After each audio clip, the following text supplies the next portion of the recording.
Ophir's strategy has evolved over the last year or two. The company started as an upstream explorer at the frontier end of the spectrum of the industry.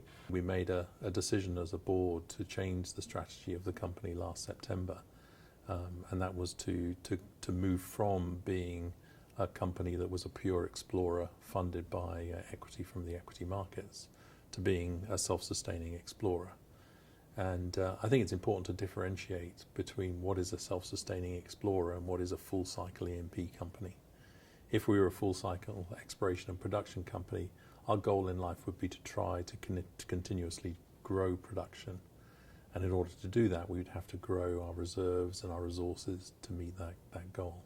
As a self-sustaining explorer, what we want to do is generate enough free cash flow to invest in our exploration business.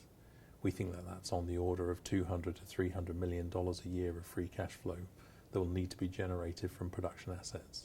So we're essentially using the production as a flywheel of cash generation that will invest in our exploration business, which we think will generate superior returns from our exploration success.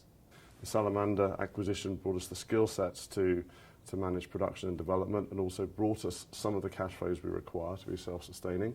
And within our current asset mix, we have two assets which have the potential to grow substantially and move the company to a fully self-funded position by the end of the decade. And they are the Equatorial Guinea FLNG project, the Fortuna FLNG project, and secondly, the Kerendon asset onshore East Kalimantan, which is a gas asset that has potential to scale up significantly. So it's very important that we are able to continue to fill our exploration portfolio so that we have good uses of the capital, good uses of that free cash over the coming years to continue our exploration program.